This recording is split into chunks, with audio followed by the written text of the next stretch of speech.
जैनधर्मोऽस्तु मङ्गलम् जैनधर्मोऽस्तु मङ्गलम् गुरवः पान्तु नो नित्यं ज्ञानदर्शननायकः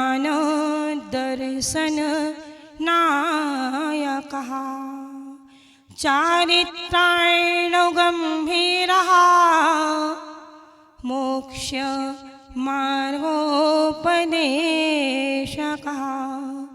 मोक्षमार्गोपदेशकः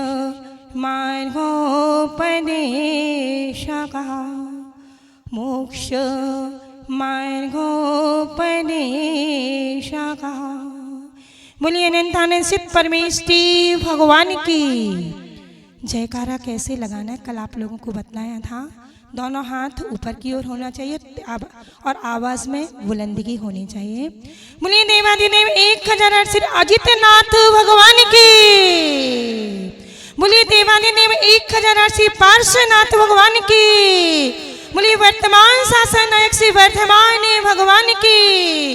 बोलिए संत शिरोमणि आचार्य भगवान श्री विद्यासागर जी महामुनिराज की। बोलिए सूर्य कक्षाचार्य परम पूज्य आचार्य भगवान श्री विराग सागर जी महामुनिराज की। बोले भक्तामर वाले बाबा बादशाह निधि उच्चरणाचार्य अक्षर श्री विनम्र सागर जी महामुनिराज की। महामुनिराज की महामुनिराज की।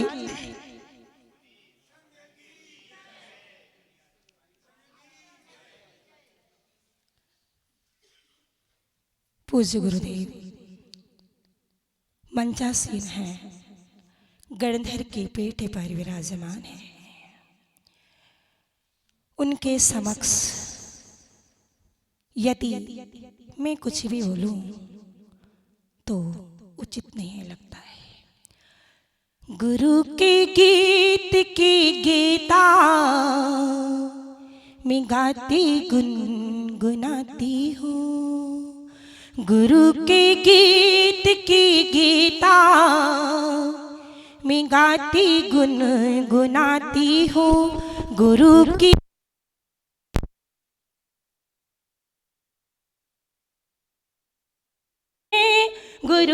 प्रीति है मुझ में, गुरु की प्रीति का प्याला मैं पीती और पिलाती हूँ। गुरु की प्रीति का प्याला मैं पीती और पिलाती हूँ। गुरु की प्रीति का प्याला मैं पीती और पिलाती हूँ।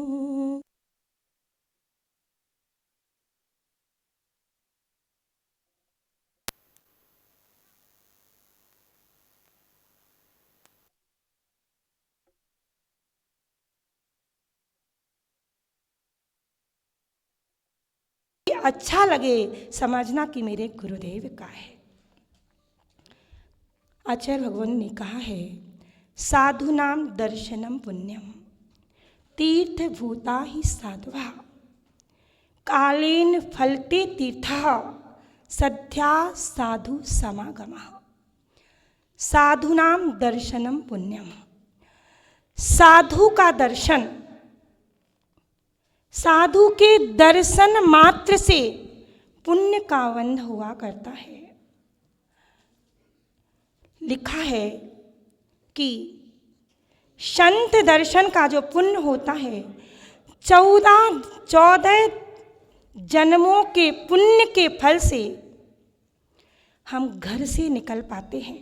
संत दर्शन के लिए 14 जन्मों के पुण्य के फल से घर से निकल पाते हैं। 21 जन्मों के पुण्य के फल से संतों का दर्शन कर पाते हैं। 35 जन्मों के पुण्य के फल से साधुओं से बात कर पाते हैं। 49 जन्मों के पुण्य के फल से हम साधु की वाणी का रसपान कर पाते हैं। और लिखा है कि सैकड़ों जन्मों के पुण्य के फल से हम साधुओं का समागम करके हम उन जैसा बन पाते हैं। आचार्य भगवंतों ने ऐसा लिखा हुआ है। जब हम लोग पीएचडी कर रहे थे तो बहुत सी चर्चाएं, बहुत से शास्त्रों को देखा और हिंदू दर्शन में इस तरह की बात वहाँ लिखी हुई थी कि साधु के दर्शन का पुण्य बहुत मुश्किल से मिला करता है। मैं आपसे ज़्यादा बात नहीं करूंगी क्योंकि आप सभी को गुरुदेव को सुनना है और गुरुदेव की वाणी सुनने के लिए आप सभी लोग लालत है। बस मैं इतना ही कहना चाहूँगी, आपको ये बहुत ही पुण्य से ये समागम और ये अवसर मिला है। और कहते हैं, पूज्य गुरुदेव कहते हैं, जब कभी अवसर मिले धर्म के कार्यों का या संतों के दर्शन का हमें अवसर मिले तो वो अवसर चूकना नहीं चाहिए। अगर क्योंकि जो लोग अवसर को चूक जाते हैं वे कभी भी अवसर नहीं बन पाते हैं। जो अवसर ले लेते हैं वो भविष्य में अवसर भी बन जाया करते हैं। इसलिए आप लोगों से ये कहना है कि आप सभी को चतुर्विध संघ मिला है और चतुर्विध संघ के साथ आपको वो गुरुदेव मिले हैं जिनका आपने पूर्व में क्या सुना है। अभी अभी पूज्य गुरुदेव का चातुर्मास कहाँ हुआ था मालूम है आप लोगों को? लाल जैन भवन लाल घाटी में चातुर्मास। आप लोगों ने बहुत सी बातें सुनी होंगी, चर्चा सुनी होंगी, भक्तामर शिविर के बारे में भी सुना होगा, पूजन शिविर के बारे में भी सुना होगा और हो सकता है किसी का पुण्य होगा तो वो देखने भी चला गया होगा, आपने वो सुना होगा। और अभी शंकराचार्य में भी आप लोगों ने सुना होगा, बहुत भव्य वहाँ पर विधान हुआ है। 150 घर की समाज में शायद आप लोग उसकी उम्मीद नहीं कर पाएंगे, लेकिन कर भी सकते हैं यदि आप लोगों को वैसी उत्सुकता और वैसी उमंग होगी तो आप लोग उससे भी बड़ा कार्य कर सकते हैं। आप लोगों को जानकारी होना चाहिए कि 150 घर की समाज में पूज्य गुरुदेव ने आप लोगों को बतलाया था और हम वहाँ पर माता जियों का चातुर्मास भी हुआ है, तो इसलिए वहाँ के लोगों से बहुत ज़्यादा जानते हैं वहाँ के लोगों को कि 150 घर की समाज में 5 महीने वहाँ पर हम लोग रहे और 5 महीने में हम लोगों को एक भी दिन ऐसा नहीं लगा कि मंदिर पूरा भरा नहीं हो। और प्रतिदिन ऐसे कार्य ऐसे प्रोग्राम हुए कि उन प्रोग्रामों में एक भी प्रोग्राम में ऐसा नहीं हुआ कि वहाँ बाल बच्चे युवा वृद्ध आदि नहीं आए हों। प्रत्येक कार्यक्रम में वहाँ पर आए और अंत में जब गुरुदेव की वहाँ पर आगवानी हुई तो इतनी ऐतिहासिक और ऐसी भव्य आगवानी हुई कि शायद भोपाल नगर में भी ऐसी आगवानी नहीं हुई होगी। और एक छोटी सी कॉलोनी में इतनी सुंदर वहाँ पर गुरुदेव की आगवानी की और आगवानी के पश्चात जब वहाँ पर विधान हुआ तो उस विधान के बारे में शायद आप लोगों ने सुना होगा कि ऐसा विधान, मुझे नहीं पता क्योंकि मैं ज़्यादा भोपाल नगर की कॉलोनियों से परिचित नहीं हूँ कि वैसा विधान यहाँ पर हुआ हो, लेकिन सभी लोग ऐसा कहते हैं कि पहले 12 साल पहले शंकराचार्य नगर में विधान हुआ था, लेकिन 12 साल पश्चात जो विधान हुआ वो ऐतिहासिक विधान हुआ और ऐसा विधान उन लोगों ने भी नहीं देखा था।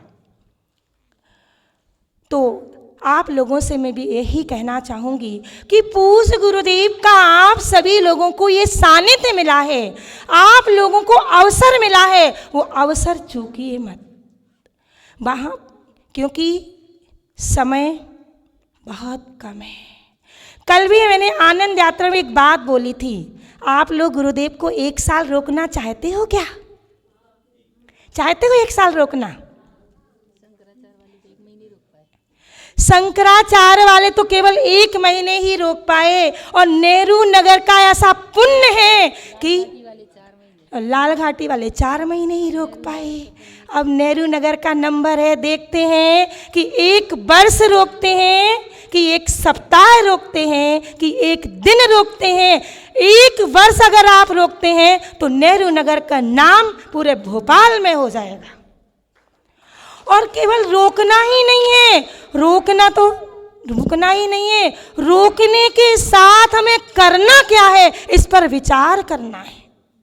इस पर विचार करना है कि देखो रोक तो लेते हैं, आप कहोगे गुरुदेव आप रुक जाइए, तो गुरुदेव ऐसे नहीं रुकते हैं। गुरुदेव ये कहते हैं क्या करना है पहले तो ये तो बताओ। क्योंकि जब अध्यक्ष जी आए थे, समाज के श्रेष्ठी लोग आए थे, तो अध्यक्ष जी से गुरुदेव ने यही कहा था कि क्यों ले जाना है ये तो बताओ। तो अध्यक्ष जी ने और समाज के लोगों ने कहा था गुरुदेव अपन एक बहुत अच्छा वहाँ पर विधान रचाएंगे और वहाँ पर अपन लोग नया वर्ष भी मनाएंगे, और जब नया वर्ष मनाएंगे तो हम गुरुदेव को एक वर्ष भी रोक लेंगे। सभी चाहते हैं ना। अभी बाजू में दम नहीं दिख रही है और हाथों में भी दम नहीं दिख रही, लेकिन वो दम आएगी, मुझे विश्वास है कि दम तो जरूर आएगी। क्योंकि जब गुरुदेव मंचासीन हो जाते हैं तो दम तो अपने आप ही आ जाया करती है। तो बस आप लोगों से मेरा इतना ही कहना है कि आपको संतों का समागम मिला है, आचार्य परमेष्ठी का समागम मिला है। वर्तमान में अरिहंत और सिद्ध भगवान नहीं है, यहाँ पर नहीं है ना। आप लोगों ने देखे हैं क्या?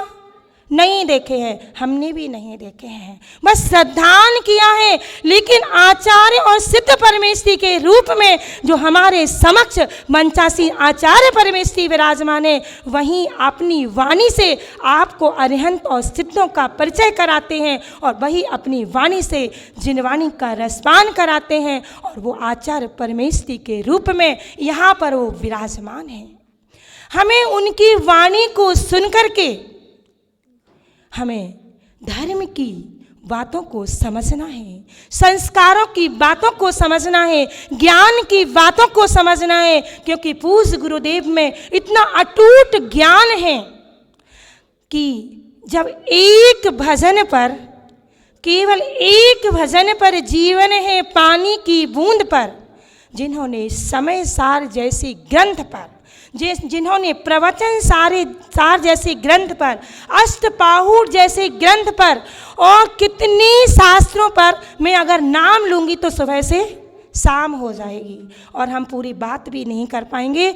तो ऐसे लगभग 50 ग्रंथ हैं ऐसे कि पूज्य गुरुदेव ने जीवन है पानी की बूंद पर, जिन्होंने पद्यानुवाद कर दिया है, जिनको अपन तो गाथा भी नहीं पढ़ पाते हैं, शुद्ध नहीं पढ़ पाते हैं, और पूज्य गुरुदेव ने एक एक गाथाओं का रसपान किया, स्वयं समझा, अर्थ को समझ करके भावार्थ को समझा और पद्यानुवाद कर दिया। इतना सुंदर पद्यानुवाद किया कि जब पूज्य गुरुदेव जीवन है पानी की बूंद के रूप में जब बोलते हैं तो आप लोग भी उसका उच्चारण करने लगते हैं। वैसे समय सार आप लोग नहीं पढ़ते हो, प्रवचन सार आपने नहीं देखा होगा, अष्टबाहुर भी आपने नहीं पढ़ा होगा, पर जब गुरुदेव वो पद्यानुवाद बोलते हैं तो साथ में आप लोग भी गुनगुनाने लग जाते हैं। जब एक भजन के ऊपर पूज्य गुरुदेव ने लगभग कितने 9000 छंदों को लिपिबद्ध कर दिया है। एक दो नहीं, सैकड़ों नहीं, हजारों की संख्या में वो हो चुके हैं, और अभी भी गुरुदेव की लेखनी बंद नहीं हुई है। मुझे तो लगता है पता नहीं ये लेखनी चलती ही रहेगी, और जब तक चलती रहेगी, जब तक गुरुदेव की ये सांसें हैं, तब तक ये लेखनी भी गुरुदेव की चलती रहेगी। क्योंकि गुरुदेव को बहुत प्रेम है। किससे? अभी की बात बताती हूँ, 2 दिन पूर्व की बात। भैया जी के पास आचार्य भगवान विशुद्ध सागर जी गुरुदेव के पास से फोन आया और पता चला कि पूज्य गुरुदेव का, विशुद्ध सागर जी गुरुदेव का अवतरण दिवस है, और अवतरण दिवस से पूज्य गुरुदेव को पता चला, और पूज्य गुरुदेव ने आपस में दोनों ने नमोस्तु किया, और पता चला तो वहाँ के महाराज वगैरह बोले महाराज जी कुछ सुनाइएगा, 4 लाइनें सुनाइएगा। पूज्य गुरुदेव, उस समय स्वाध्याय चल रहा था, पूज्य गुरुदेव ने कहा अभी सुनाते हैं थोड़ी देर में, और स्वाध्याय के पश्चात पूज्य गुरुदेव ने 4 लाइनों की जगह 40 लाइनें बना दी, और पुनः फोन आया तो पूज्य गुरुदेव ने कम से कम 20-25 लाइनें अवतरण दिवस के संदर्भ में सुना दी। ऐसे पूज्य गुरुदेव जो शब्दों में ही उनके जादू है, ऐसे पूज्य गुरुदेव का आप सभी को अवसर मिला है, आप सभी को ऐसा सौभाग्य मिला है, महासौभाग्य मिला है। उस सौभाग्य को महासौभाग्य बनाइए और अपने एक वर्ष अगर आपको रोकना है, एक वर्ष का आप अवसर चाहते हैं और तो भोपाल नगर में नेहरू नगर का नाम हो तो आप वो ऐतिहासिक काम कीजिए, कुछ भी विधान आदि करके जो आप चाहते हैं, लेकिन आपकी बाजुओं में भी दम होनी चाहिए। इसलिए बस आप लोगों से यही कहना है कि पूज्य गुरुदेव का समागम मिला है, ऐसे समागम को मत छोड़िए, क्योंकि सत्या साधु समागमा, साधु का समागम मिलता है तो बहुत से धार्मिक अनुष्ठान हो जाया करते हैं, बहुत से महोत्सव हुआ करते हैं, ऐसे महोत्सव हो जाया करते हैं जो ऐतिहासिक बन जाया करते हैं और बाद में जो यादगार के रूप में हो जाया करते हैं। इसी भावना के साथ बोलिए परम पूज्य आचार्य भगवान श्री विनम्र सागर जी गुरुदेव की।